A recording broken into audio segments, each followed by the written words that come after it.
کو 16 سال کی عمر میں مانیتا دی جا رہی ہے کہ اس کو ریپ نہیں کہا جائے گا. اگر لڑکا اور لڑکی آپس کی رضامندی سے زنا کرتے ہیں تو اس کو مانیتا دی جا رہی ہے.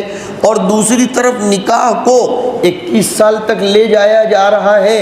حدیث نے فرمایا لڑکا لڑکی بالغ ہو جائے, اس کو مناسب رشتہ مل جائے تو دیر مت کرو کہ اتنا مال جمع کروں گا اور یہ ہوگا.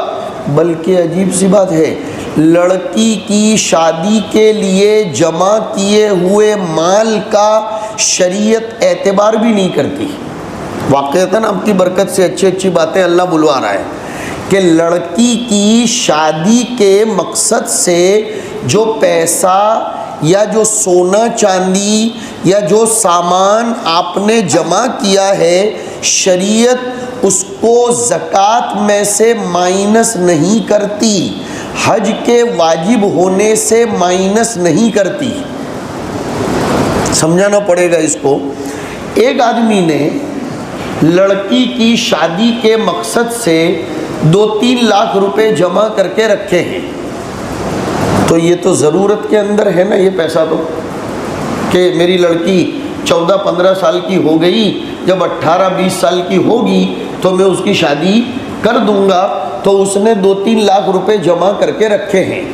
لیکن ہر سال جب تک شادی میں وہ پیسہ خرچہ نہیں ہو جاتا ان پیسوں پر زکوٰۃ واجب ہوگی. بلکہ اگر وہ پیسہ اتنا جمع ہو گیا ہے کہ ان پیسوں سے آدمی حج میں جا کر آ سکتا ہے تو اس کو یہ مانیتا نہیں دی جائے گی کہ یہ پیسہ تو اس نے رکھا ہے لڑکی کی شادی کے لیے.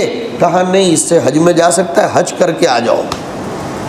دیکھو آپ, نہیں, اسلام سمپل اور سوبر مذہب ہے. لڑکا لڑکی کی عمر ہو گئی, مناسب رشتہ مل گیا, شادی کر دو, چھٹی کر دو, اب وہ ہیں اور ان کا معاملہ ہے. بلکہ ایک آیت کریمہ میں سورہ نور میں فرمایا گیا کہ اگر ضرورت مند ہوں گے نکاح کرنے والے, ان کے پاس پورتا پیسہ بھی نہیں ہوگا تو بھی وہ نکاح کر لے, انشاءاللہ اللہ تعالیٰ نکاح کی برکت سے ان کی روزی میں برکت دے دیں گے. مہر جتنا پیسہ, بیوی کو ضروری کپڑے لتے لانے دینے جیسا پیسہ, اور اس کو چاہے کرائے کے مکان بھی رکھنے جیسا پیسہ ہو, نکاح کرو. تو دوسرا, نکاح کرنے میں دیر مت کرو. اور نمبر 3 پر فرمایا جب جنازہ تیار ہو جائے, غسل وغیرہ دے دیا جائے, کفن پہنا دیا جائے اور قبر تیار ہو جائے تو اب اس کو دفنانے میں دیر مت کرو. وہ آ رہے ہیں اور یہ آ رہے ہیں, اسی لیے اہل اللہ تو یہ وصیت کر کے مرتے ہیں کہ ہمارے انتقال کے بعد زیادہ دیر مت لگانا. ہمارے استاذ مربی مکرم محسن گجرات بالخصوص حضرت مولانا عبداللہ صاحب کاپودروی رحمۃ اللہ علیہ, بلند قامت بلند پایا ہستی تھی. 4:30 بجے حضرت کا انتقال ہوا اور 9 بجے تو حضرت کی تدفین ہو گئی. ورنہ حضرت کے شاگرد, حضرت کے ماننے والے, حضرت کے جاننے والے ہندوستان میں کشمیر سے کنیا کماری تک میں پھیلے ہوئے ہیں. لیکن حضرت نے وصیت فرمائی تھی بھائی میرے مرنے کے بعد زیادہ دیر نہ لگائی جائے. اور حدیث شریف میں آیا, آج رات ہی میں بخاری شریف پڑھاتے پڑھاتے کتاب الجنائز میں ایک روایت آئی کہ جب آدمی مر جاتا ہے تو بھی وہ بولتا ہے, ہم سنتے نہیں ہیں. وہ تو بولتا ہے, ہم سنتے نہیں.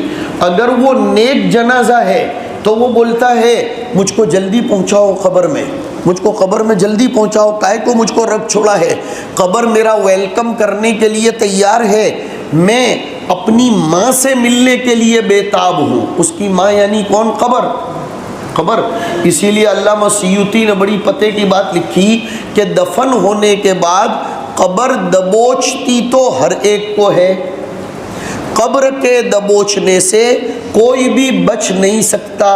بڑے سے بڑا آدمی بھی ہو قبر اس کو دبوچتی ہے. علامہ سیوطی نے اس کی تشریح کرتے ہوئے لکھا ہے کہ اچھے لوگوں کو جب قبر دبوچتی ہے تو ان کو ایسا لگتا ہے جیسے ماں نے یا کسی دور سے مدت تک ایک دوست دوسرے دوست سے دور رہا ہو اور پھر وہ ایک دوسرے سے ملتے ہیں تو ایک دم زور سے نہیں دباتے. ارے بھائی میں اور آپ کوئی اگر تعلق والے ہیں، اور الحمدللہ ہم سب ہیں، انما المؤمنون اخوۃ، ہم سب اب اگر 5-10 سال کے بعد ہم ایک دوسرے سے ملے ہوں تو کیا ایسے ہی ملتے ہیں جیسے آج کل تو معانقہ بھی اسٹائلش ہو گیا ہے. اب تک تو سلام اسٹائلش تھا کہ یوں ہاتھ ملایا یوں ہاتھ ملایا، جیسے کہ روٹی بنتے ہیں اس طرح کیا جاتا ہے، یوں ختم ہو گئی بات. اور اب تو معانقہ بھی اسٹائلش بن گیا کہ خالی یوں لگایا یوں لگایا یوں لگایا ہٹ گئے ختم. نہیں، گلے سے گلا اچھے طریقے سے ملاؤ، سینے سے سینہ ملاؤ.